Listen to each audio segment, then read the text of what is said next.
Guys, आज हम देखने वाले हैं एक नेक्स्ट लेवल की खतरनाक मूवी, क्योंकि हमारी हीरोइन जब छोटी होती है तभी अपनी छोटी बहन को खो देती है, और फिर जब वो बड़ी होती है तो उसे पता चलता है कि उसकी बहन आखिर किस जगह फंसी हुई है।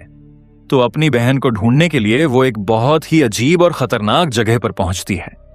लेकिन आशा को यह बिल्कुल भी पता नहीं होता कि वो जिस जगह आई है वो कोई नॉर्मल जगह नहीं है। ये एक ऐसा महल होता है जहां सालों से काला जादू, शैतानी पूजा और नर बलि दी जाती रही है, और अब उसकी छोटी बहन भी इसी नरक जैसी जगह में फंस चुकी होती है। तो आखिर आशा अपनी बहन को बचा पाएगी या नहीं? इन अमर लोगों से कैसे लड़ेगी? और क्या वो दोनों इस जगह से जिंदा बाहर निकल पाएंगी या फिर हमेशा के लिए यहीं खत्म हो जाएंगी? इसी खतरनाक और माइंड ब्लोइंग मूवी की कहानी आज हम देखने वाले हैं, जिसका नाम है दे विल किल यू। इसलिए वीडियो को बिना स्किप किए आखिर तक जरूर देखना, और अगर अभी तक चैनल को सब्सक्राइब नहीं किया है तो फटाफट से सब्सक्राइब कर लो। तो चलो बिना टाइम वेस्ट किए शुरू करते हैं आज की कहानी। ओपनिंग सीन में हमें आशा और उसकी छोटी बहन मारिया दिखाई जाती है, और यहां पता चलता है कि दोनों अपने घर से भागकर आए हुए हैं, क्योंकि इनके पिता बहुत ज्यादा गुस्सैल और टॉर्चर करने वाले इंसान होते हैं। वो हर रोज इन्हें मारते पीटते रहते हैं। इसीलिए आशा अपनी बहन को लेकर घर से भाग आई होती है, लेकिन आगे जाने के लिए इन्हें खाने पीने का सामान चाहिए होता है। इसलिए दोनों एक स्टोर के अंदर जाती हैं, और तभी मारिया अचानक अपने पिता को उसी दुकान के अंदर देख लेती है। मतलब उनका पिता इन्हें ढूंढते ढूंढते यहां तक पहुंच चुका होता है। असल में आशा को उसका पिता बिल्कुल पसंद नहीं करता था, लेकिन मारिया से वो बहुत प्यार करता था, इसलिए वो उसे वापस अपने साथ ले जाना चाहता था। अब आशा तुरंत मारिया को लेकर छिप जाती है, लेकिन उनके पिता समझ चुके होते हैं कि दोनों यहीं कहीं छिपी हुई हैं। वो कहता है, देख आशा, अगर तुझे जाना है तो जा, लेकिन मेरी बेटी मारिया को वापस मुझे दे दे। लेकिन आशा अपनी बहन को अकेला छोड़ना नहीं चाहती थी, इसलिए मौका देखकर वो दुकान से भागने की कोशिश करती है। लेकिन तभी उनका पिता अपने दोस्त के साथ दोनों का पीछा करने लगता है। सामने पिता का दोस्त कार लेकर रास्ता रोक देता है। पीछे उनका पिता खड़ा होता है। अब आशा पूरी तरह फंस चुकी होती है, लेकिन उसके पास एक गन होती है। वो तुरंत गन निकालकर अपने पिता पर तान देती है। ये देखकर उसका पिता हंसने लगता है। वो कहता है, तुझ में मुझे गोली मारने की हिम्मत नहीं है। लेकिन आशा बिना कुछ सोचे सीधा फायर कर देती है। गोली लगने से उसका पिता मरता तो नहीं, लेकिन बुरी तरह घायल हो जाता है। अब आशा मारिया को लेकर भागने लगती है, लेकिन जमीन पर गिरा उसका पिता अचानक मारिया का पैर पकड़ लेता है। ये सब देखकर उसका दोस्त डर जाता है और वहां से भाग जाता है, और तभी पुलिस भी वहां पहुंच जाती है। अब आशा डर जाती है कि उसने अपने पिता को गोली मार दी है, इसलिए पुलिस उसे जेल में डाल देगी। डर के मारे वो वहां से भाग जाती है, लेकिन इस चक्कर में मारिया वहीं छूट जाती है। इसके बाद कहानी सीधे 10 साल आगे बढ़ जाती है। अब आशा बड़ी हो चुकी होती है, और वो वजल नाम के एक बहुत बड़े और रहस्यमयी महल में काम करने आती है। ये कोई आम जगह नहीं होती। यहां सिर्फ बहुत अमीर लोग, बड़े बिजनेसमैन और पॉलिटिकल लोग ही आते हैं। अब आशा यहां एक क्लीनर बनकर आई होती है। दरवाजा खोलने के लिए लिली नाम की औरत आती है। वो आशा से उसका आईडी कार्ड मांगती है, लेकिन कार्ड में आशा का नाम आशा नहीं बल्कि इजाबेल लिखा होता है। अब आखिर उसने नकली नाम क्यों रखा है, ये बात हमें आगे पता चलती है। फिर लिली उसका आईडी चेक करके उसे अंदर आने देती है, लेकिन अंदर आते ही वो एक कार्ड की मदद से मेन डोर को बहुत ही हाई सिक्योरिटी लॉक से बंद कर देती है। ये देखकर आशा पूछती है, इतनी सिक्योरिटी क्यों? तब लिली कहती है, यहां चोरी डकैती बहुत होती है, इसलिए हमें इतना सिक्योरिटी सिस्टम रखना पड़ता है। इसके बाद लिली आशा को शेरोन नाम की औरत से मिलवाती है। शेरोन एक बहुत बड़ी कॉस्मेटिक कंपनी की मालकिन होती है। वो आशा को अपना जैकेट पहनाकर कहती है, ये जैकेट तुम पर बहुत अच्छा लग रहा है। फिर लिली आशा को ऊपर वाले फ्लोर पर लेकर जाती है, जहां बाकी सारे वर्कर्स रहते हैं, लेकिन वहां सभी लोग किसी अजीब तैयारी में लगे होते हैं। ये देखकर आशा पूछती है कि आखिर ये सब क्या कर रहे हैं। तब लिली कहती है, हर महीने जो लोग अच्छा काम करते हैं उन्हें हम गिफ्ट देते हैं, बस उसी की तैयारी चल रही है। लेकिन तभी एक छोटा लड़का आशा को देखकर पिगी कहता है। अब आशा समझ नहीं पाती कि उसने उसे ऐसा क्यों कहा। वो उससे पूछने ही वाली होती है, लेकिन तभी लिली उसे उसका कमरा दिखाने ले जाती है। जैसे ही वो कमरे का दरवाजा खोलती है, अंदर से रे नाम का आदमी बाहर निकलता है। ये देखकर लिली गुस्से में पूछती है, तुम यहां क्या कर रहे थे? वो कहता है, बस थोड़ा क्लीन कर रहा था। तब लिली गुस्से में कहती है, अगर तुम मेरे पति नहीं होते तो अभी यहीं मार देती। मतलब रे कोई और नहीं बल्कि लिली का पति होता है, लेकिन रे भी उसे जवाब देता है, तुम चाहकर भी मुझे मार नहीं सकती, और वहां से चला जाता है। यह सब देखकर आशा को थोड़ा शक होने लगता है, लेकिन लिली बात संभालते हुए कहती है, बस पति पत्नी की छोटी मोटी लड़ाई है। फिर वो आशा को कमरा दिखाती है और कहती है कि सुबह से उसका काम शुरू होगा। अब रात में आशा अपना सामान अलमारी में रखती है और नहाने जाती है, लेकिन जैसे ही बाथरूम में गर्म पानी की भाप शीशे पर जमती है, उस पर अचानक लिखा हुआ दिखाई देता है, दे विल किल यू। मतलब ये लोग तुम्हें मार डालेंगे। अब ये मैसेज आखिर किसने लिखा और क्यों लिखा, ये बहुत बड़ा मिस्ट्री होता है। लेकिन जैसे ही आशा दोबारा शीशे के पास आती है, वो मैसेज गायब हो चुका होता है। इसके बाद वो कमरे में लगे बड़े वेंटिलेशन को देखती है, और जैसे ही उसके अंदर झांकती है, उसे किसी इंसान की आंख दिखाई देती है। ये देखकर वो डर के मारे नीचे गिर जाती है, लेकिन दोबारा देखने पर वहां कोई नहीं होता। तभी अचानक कोई दरवाजा नॉक करता है, लेकिन बाहर कोई दिखाई नहीं देता, और तभी पूरे फ्लोर की लाइट्स अपने आप बंद होने लगती हैं। सिर्फ एक लाल रंग की लाइट जलती रहती है। अब पूरा माहौल बेहद डरावना हो जाता है, और तभी उसके पीछे से कोई परछाई गुजरती है। आशा तुरंत पीछे मुड़कर देखती है, लेकिन वहां कोई नहीं होता। डर के मारे वो तुरंत कमरे के अंदर जाकर दरवाजा लॉक कर देती है और सामने कुर्सी लगाकर सो जाती है। लेकिन रात के करीब 3 बजे कोई दरवाजा खोलने की कोशिश करता है। कुर्सी लगी होने की वजह से दरवाजा खुल नहीं पाता, लेकिन तभी एक डरावना इंसान दीवार के अंदर से निकलकर कमरे में आ जाता है। उसने सुअर जैसा मास्क पहना होता है, और वो धीरे धीरे आशा के पैर को अपनी जीभ से चाटने लगता है। लेकिन तभी आशा की नींद खुल जाती है। वो तुरंत उठकर चारों तरफ देखने लगती है, लेकिन वो आदमी कहीं दिखाई नहीं देता। तभी अचानक पीछे से कोई उसके मुंह पर क्लोरोफॉर्म लगाकर उसे बेहोश करने की कोशिश करता है, लेकिन आशा पहले से तैयार होती है। वो उसे धक्का देकर दीवार पर फेंक देती है, और वो सुअर मास्क वाला आदमी खुद बेहोश हो जाता है। लेकिन क्लोरोफॉर्म का असर धीरे धीरे आशा पर होने लगता है, और तभी कमरे में 4 नकाबपोश लोग घुस आते हैं। कोई वेंटिलेशन से आता है, कोई फ्रिज के पीछे से, और तभी उनमें से एक औरत अपना मास्क हटाती है, और वो कोई और नहीं बल्कि शरौन होती है। अब आशा पूरी तरह चौंक जाती है, क्योंकि जिस औरत ने अभी कुछ देर पहले उससे बड़े प्यार से बात की थी, वही अब मास्क पहनकर उसे किडनैप करने आई होती है। इसी बीच आशा बेहोश होने से पहले एक लैंप की वायर तोड़कर अपने हाथ में पकड़ लेती है, और फिर नीचे गिरकर बेहोश होने का नाटक करती है। तभी शरौन बाकी लोगों से कहती है, हमारे सबसे ताकतवर आदमी बॉब को भी इस लड़की ने अकेले बेहोश कर दिया। ये कोई नॉर्मल लड़की नहीं है। इसके बाद वो लोग आशा को उठाकर ले जाने की कोशिश करते हैं, लेकिन जैसे ही शैरन उसका पैर पकड़ती है, आशा अचानक जाग जाती है, और फिर वो अपने मुंह में पकड़ी हुई वायर को बिजली से जोड़ देती है। करंट उसके शरीर से होते हुए सीधा शैरन को लगता है, और शैरन जोर से दूर जाकर गिर जाती है। अब आशा तुरंत उठती है और पास की अलमारी में घुसकर खुद को लॉक कर लेती है। उधर शैरन और बाकी लोग भी होश में आ चुके होते हैं। अब वो लोग किसी भी हालत में आशा को पकड़ना चाहते हैं। सब हथियार लेकर अलमारी के पास खड़े हो जाते हैं।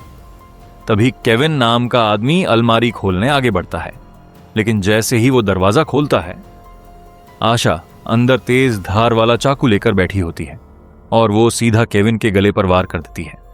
एक ही वार में उसका गला लगभग 2 हिस्सों में कट जाता है। इसके बाद आशा अपनी शॉटगन निकालती है और दूसरे आदमी को गोली मार देती है।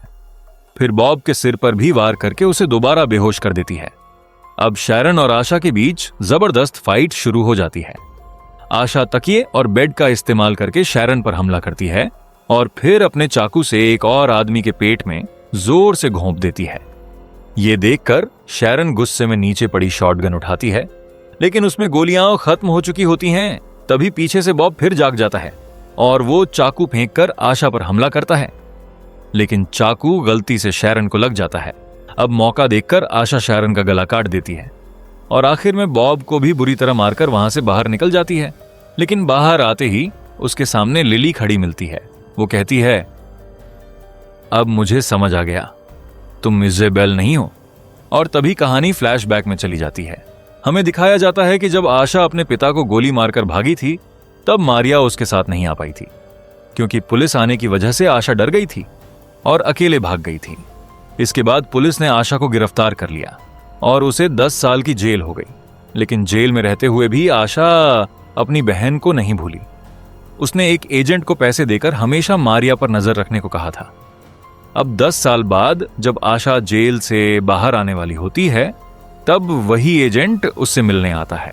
वो कहता है, मारिया अभी तक ठीक थी, लेकिन कुछ दिन पहले वो वर्जिल पैलेस में काम करने गई है और तब से बाहर नहीं आई। फिर वो बताता है कि मारिया की एक दोस्त इजेबेल भी वहां काम करने आने वाली है। तभी आशा पूरा प्लान बनाती है।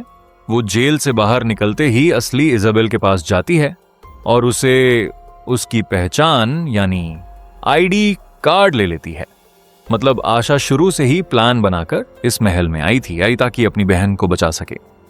अब कहानी वापस प्रेजेंट टाइम में आ जाती है। आशा लिली से कहती है, बस मुझे मेरी बहन दे दो, मैं चुपचाप यहां से चली जाऊंगी। लेकिन लिली हंसने लगती है। वो कहती है, मारिया को भूल जाओ, पहले ये सोचो कि तुम खुद यहां से जिंदा निकल भी पाओगी या नहीं। फिर वो एक बहुत बड़ा सच बताती है। वो कहती है कि यहां रहने वाले लोग बिल्कुल नॉर्मल नहीं हैं। और तभी आशा पीछे मुड़कर देखती है और जो नजारा वो देखती है उसे देखकर उसके होश उड़ जाते हैं, क्योंकि जिन लोगों को वो मार चुकी थी वो सब दोबारा जिंदा होकर वापस आ रहे होते हैं। जिस आदमी का गला उसने काटा था वो अपना कटा हुआ गला पकड़कर चल रहा होता है। जिसकी टांग कटी थी वो अपनी टांग हाथ में लेकर आ रहा होता है और फिर उनके कटे हुए शरीर अपने आप जुड़ने लगते हैं। अब आशा समझ जाती है कि ये कोई नॉर्मल लोग नहीं है, ये लोग किसी काले जादू की वजह से अमर बन चुके हैं। अब वो सच में डर जाती है। तभी लिली सोफिया नाम की एक औरत को बोलती है कि वो आशा का हथियार छीन ले। लेकिन जैसे ही सोफिया आगे बढ़ती है, आशा सीधा उसके पेट में चाकू घोंप देती है और फिर वो सामने वाले कमरे में भागकर खुद को बंद कर लेती है। लेकिन अंदर वही छोटा लड़का होता है जिसने उसे पिगी कहा था। वो रोते हुए कहता है, मेरी मां को मत मारो। मतलब सोफिया उसी लड़के की मां होती है। लेकिन तभी वो लड़का अचानक स्क्रू ड्राइवर उठाकर आशा की पीठ में घोंप देता है। अब गुस्से में आकर आशा उसे जोरदार पंच मारती है और वो बेहोश हो जाता है। उधर बाहर लिली सोफिया के पेट से चाकू निकाल देती है और सोफिया कुछ ही सेकंड में फिर ठीक होने लगती है। अब पूरी टीम मिलकर आशा को ढूंढने लगती है। इधर आशा खिड़की तोड़कर भागने की कोशिश करती है, लेकिन खिड़की टूटती ही नहीं। तभी उसे नीचे एक सीक्रेट टनल दिखाई देती है।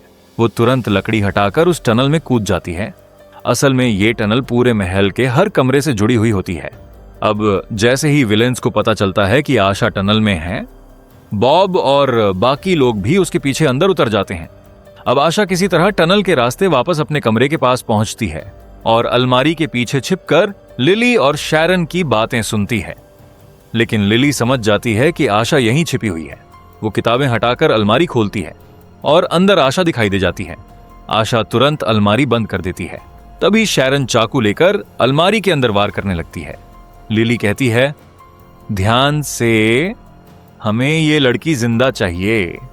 लेकिन शैरन कहती है, थोड़ा बहुत दर्द तो दे ही सकते हैं। और फिर वो चाकू घोंपती रहती है। इसी दौरान एक बार आशा के हाथ में लग जाता है, लेकिन फिर भी आशा खुद को छुड़ाकर दोबारा टनल में भाग जाती है। अब शैरन भी उसके पीछे बंदूक लेकर दौड़ती है, लेकिन तभी आशा मौका देखकर शैरन के सिर पर गोली मार देती है। उसका पूरा सिर उड़ जाता है, लेकिन फिर भी शैरन का शरीर जिंदा रहता है और बिना सिर के ही आशा पर हमला करने लगता है। ये देखकर आशा डर जाती है और दूसरी टनल में छिप जाती है, क्योंकि बिना सिर के शैरन कुछ देख नहीं सकती थी, इसलिए उसका शरीर दूसरी तरफ चला जाता है। तभी अचानक रे वहां आता है और पहली बार खुलकर आशा की मदद करने लगता है। अब आशा रे से पूछती है, तुम लिली के पति हो ना, फिर मेरी मदद क्यों कर रहे हो? हाँ, मैं भी इसी जगह में रहने वालों में से हूं, लेकिन मैं इन लोगों जैसा नहीं हूं। फिर वो इस पूरे महल का सबसे बड़ा राज बताता है। वो कहता है कि इस जगह का इतिहास सैकड़ों साल पुराना है। यहां रहने वाले लोगों ने मिलकर एक शैतान की पूजा शुरू की थी और उस शैतान की पूजा करने के बदले उन्हें अमरता मिली। मतलब जब तक उनका नाम उस शैतान की लिस्ट में लिखा रहेगा, तब तक उन्हें कोई मार नहीं सकता। चाहे आग में जला दो, गोली मार दो या निंगनन शरीर काट दो, वो फिर से जिंदा हो जाएंगे, लेकिन बदले में उन्हें इंसानों की बलि देनी पड़ती है।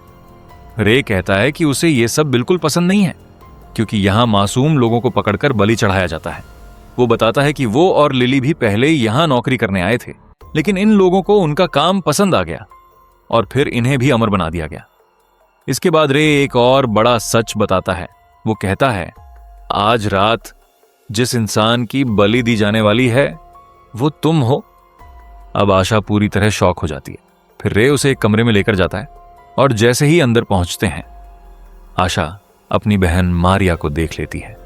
इतने सालों बाद अपनी बहन को देखकर उसकी आंखों में आंसू आ जाते हैं। लेकिन तभी कहानी फिर फ्लैशबैक में चली जाती है। हमें दिखाया जाता है कि आशा के जेल जाने के बाद मारिया अपने पिता के साथ रहने लगी थी, लेकिन उसका पिता अभी भी बहुत बुरा इंसान था। वो हमेशा मारिया को टॉर्चर करता रहता था। फिर बड़ी होने के बाद मारिया बाहर काम करने लगती है, लेकिन वहां का मालिक भी उसे परेशान करता था। तभी उसे वर्जिल पैलेस में नौकरी का विज्ञापन दिखाई देता है और वो यहां काम करने आ जाती है। लेकिन जैसे ही वो यहां आती है, उसे बेहोश कर दिया जाता है। जब उसकी आंख खुलती है, तब उसके सामने लिली और बाकी लोग खड़े होते हैं। लिली कहती है, तुम बहुत किस्मत वाली हो, क्योंकि आज तुम्हारी बलि हमारे शैतान को दी जाने वाली थी।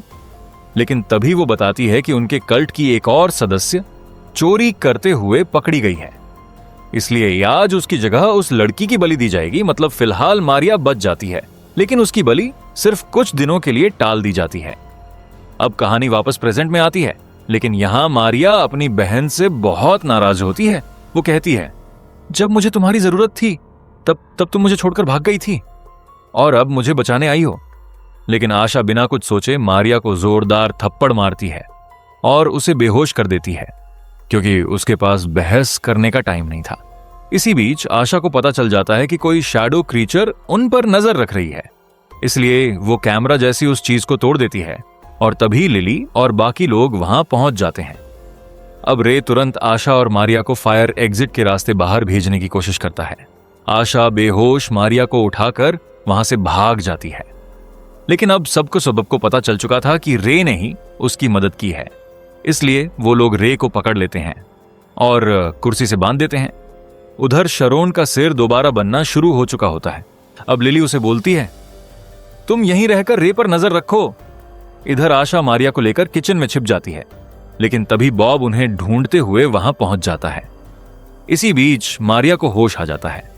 अब आशा उसका मुंह दबाकर चुप कराने की कोशिश करती है ताकि बॉब उन्हें सुन न ले, लेकिन बॉब आखिरकार उन्हें देख लेता है और वो आशा को इतनी जोर से मारता है कि वो दूर जाकर गिर जाती है।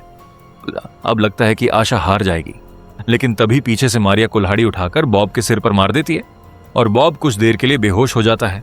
उधर लिली पूरे महल में ऐलान कर देती है, दोनों लड़कियों को जल्दी ढूंढो, जितना मार सकते हो मारो, लेकिन दोनों जिंदा रहनी चाहिए, क्योंकि आज रात इन्हीं की बलि दी जाएगी।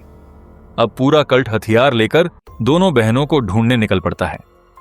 इधर आशा होश में आती है और देखती है कि मारिया बॉब के हाथ पैर बांध रही है, क्योंकि अगर वो दोबारा जाग गया तो फिर उन पर हमला करेगा। लेकिन तभी पूरे कमरे की लाइट बंद हो जाती है और कल्ट के लोग अंधेरे का फायदा उठाकर मारिया को पकड़ लेते हैं। अब आशा गुस्से से पागल हो जाती है। वो एक कुल्हाड़ी उठाती है, उसमें कपड़ा बांधकर तेल डालती है और आग लगा देती है। अब वो जलती हुई कुल्हाड़ी लेकर सभी पर टूट पड़ती है, जो भी सामने आता। आशा उसके हाथ पैर काट देती। कई लोग आग में जलने लगते हैं। अब आखिरी आदमी मारिया की गर्दन पर चाकू रखे खड़ा होता है। तभी आशा एक टेबल उसकी तरफ फेंकती है। वो आदमी गोली चलाता है और टेबल 2 हिस्सों में टूट जाती है, लेकिन उसी गैप से आशा हवा में छलांग लगाकर कुल्हाड़ी उसके शरीर के आर पार घुमा देती है और वो आदमी 2 टुकड़ों में कट जाता है। अब आखिरकार मारिया का गुस्सा भी शांत हो जाता है। वो रोते हुए कहती है, मैं तुम्हारे साथ चलूंगी। और फिर वो बताती है कि 2 साल पहले उनके पिता कैंसर से मर चुके हैं। इसके बाद दोनों बहनें सीढ़ियों से ऊपर जाने लगती हैं, लेकिन लिली बॉब को उनके पीछे भेज देती है। अब बॉब फिर उनका पीछा करता है। तभी आशा एक तार पकड़कर उसे बिजली का झटका देती है। अब बॉब वहीं लटक जाता है, क्योंकि उसका शरीर दोबारा ठीक होने में टाइम ले रहा होता है। लेकिन जैसे ही दोनों ऊपर पहुंचती हैं, उनके सामने लिली और पूरा कल्ट खड़ा होता है। अब लिली एक बहुत बड़ा ट्विस्ट बताती है। वो कहती है, जब मारिया यहां आई थी तब उसने शैतान के साथ एक डील की थी। अब हमें फ्लैशबैक में दिखाया जाता है कि जब मारिया की बलि टाली गई थी तब उसे 2 ऑप्शन दिए गए थे। पहला, उसकी खुद की बलि दी जाए, दूसरा, उसकी जगह किसी और इंसान की बलि दी जाए, और अगर वो किसी और को बलि बनाती है तो उसे अमृता मिल जाएगी। अब मजबूरी में मारिया अपनी दोस्त इजाबेल को यहां बुलाने के लिए तैयार हो जाती है, लेकिन यहां इजाबेल बनकर आशा आ गई थी। मतलब अब दोनों बहनों में से किसी एक की बलि तो होनी ही थी। इसके बाद लिली अचानक आशा के पेट में चाकू घोंप देती है और फिर दोनों बहनों को घसीटते हुए रिचुअल रूम में ले जाया जाता है। अब अंदर का नजारा बेहद डरावना होता है, क्योंकि वहां एक विशाल सूअर का सिर रखा होता है जिसकी ये लोग पूजा करते हैं। अब वो लोग आशा का खून निकालकर उस सूअर के सिर पर चढ़ाते हैं और मंत्र पढ़ना शुरू करते हैं। धीरे धीरे वो शैतानी शक्ति जागने लगती है और फिर उस सूअर के सिर के अंदर शैतान प्रवेश कर जाता है। अब माहौल पूरी तरह डरावना बन चुका होता है। चारों तरफ अजीब आवाजें आने लगती हैं, दीवारें हिलने लगती हैं और उस विशाल सूअर के सिर की आंखें लाल चमकने लगती हैं। अब लिली रे को भी घसीट कर वहां ले आती है, क्योंकि उसने कल्ट के खिलाफ जाकर आशा की मदद की थी। फिर वो शैतानी शक्ति तीनों आशा, मारिया और रे के किए गए कामों का फैसला करने लगती है। असल में उस सूअर के शरीर पर उन सभी अमर लोगों के नाम लिखे हुए होते हैं और जिसका नाम वहां लिखा हो उसे कोई मार नहीं सकता। लेकिन तभी वो शैतान अपनी लंबी जीभ निकालकर रे का नाम मिटा देता है। मतलब अब रे अपनी अमृता खो चुका होता है। फिर शैतान कहता है, जिसने धोखा दिया है उसे मरना ही होगा। अब लिली पूरी तरह टूट जाती है, क्योंकि रे उसका पति था, लेकिन अगर वो उसे बचाने की कोशिश करती तो उसे खुद अपनी जान देनी पड़ती।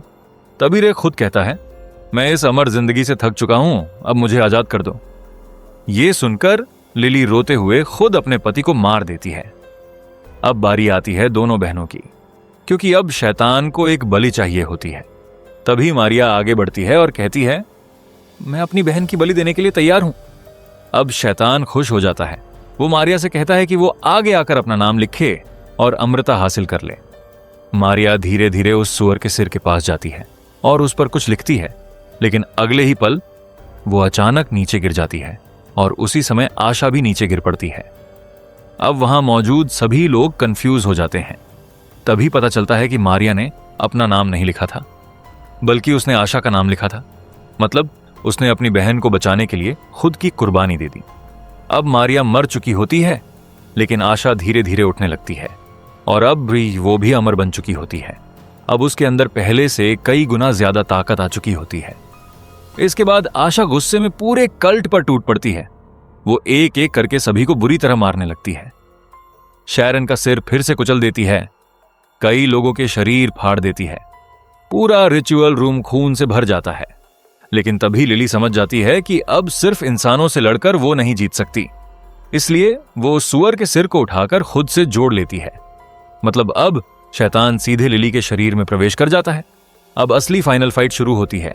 एक तरफ अमर बनी आशा और दूसरी तरफ खुद शैतान। दोनों के बीच जबरदस्त लड़ाई होती है। हालांकि आशा को भी अमृता मिल चुकी थी, लेकिन फिर भी वो उस शैतान को रोक नहीं पा रही थी। उसे बार बार चोट लग रही थी और धीरे धीरे वो हारने लगती है। लेकिन तभी आखिरी मौके पर वो शैतान के सिर को लिली के शरीर से अलग कर देती है। इसके बाद वो उसे घसीटते हुए लकड़ियों के ढेर के पास ले जाती है। फिर पूरा तेल उस सूअर के सिर पर डाल देती है और आग लगा देती है। अब वो शैतानी सिर पूरी तरह जलने लगता है और जैसे जैसे वो जलता है उस पर लिखे सभी नाम मिटने लगते हैं। मतलब जिन जिन लोगों को अमृता मिली थी वो सब एक एक करके गायब होने लगते हैं। पूरा कल्ट खत्म होने लगता है। लेकिन यहां एक सवाल आता है, अगर सारे नाम मिट गए तो आशा खुद क्यों नहीं मरी? असल में आग लगाने से पहले ही आशा अपने नाम वाली चमड़ी का हिस्सा काटकर अलग कर चुकी होती है, इसलिए उसकी अमृता बच जाती है। इसके बाद वो जले हुए सूअर के सिर को व्हील चेयर पर रखकर बाहर ले जाती है। अब महल के बाकी वर्कर्स उसे डर के साथ देखते रहते हैं, क्योंकि उनमें से कई लोगों को अभी तक अमृता मिली ही नहीं थी। अब आशा अपनी मरी हुई बहन मारिया की बॉडी उठाकर उस महल से बाहर निकल जाती है। बाहर वही एजेंट कार लेकर उनका इंतजार कर रहा होता है। दोनों कार में बैठते हैं, लेकिन तभी अचानक मारिया फिर से जिंदा हो जाती है। अब वो खुद हैरान हो जाती है कि आखिर वो वापस कैसे जिंदा हुई। तब आशा बताती है कि उसने उस सूअर की चमड़ी का एक हिस्सा काट कर बचा लिया था और उस पर मारिया का नाम भी लिख दिया था। इसी वजह से अब दोनों बहनों को अमृता मिल चुकी होती है। मतलब जब तक वो चमड़ी सुरक्षित रहेगी तब तक दोनों कभी नहीं मरेंगी। लेकिन कहानी यहीं खत्म नहीं होती, क्योंकि जिस शैतान की पूजा ये लोग करते थे उसका सिर तो जल गया, लेकिन असली शैतानी शक्ति अभी भी खत्म नहीं हुई थी। मतलब भविष्य में कोई फिर से रिचुअल करके उसे वापस जगा सकता है। और इसी डरावने संकेत के साथ ये पूरी कहानी यहीं खत्म हो जाती है। तो गाइज, मूवी आपको कैसी लगी कमेंट करके जरूर बताना। अगर वीडियो पसंद आई हो तो एक लाइक जरूर कर देना और चैनल को सब्सक्राइब करना बिल्कुल मत भूलना। मिलते हैं अगली ऐसी ही खतरनाक और माइंड ब्लोइंग मूवी के साथ। Thanks for watching guys and take care of yourself.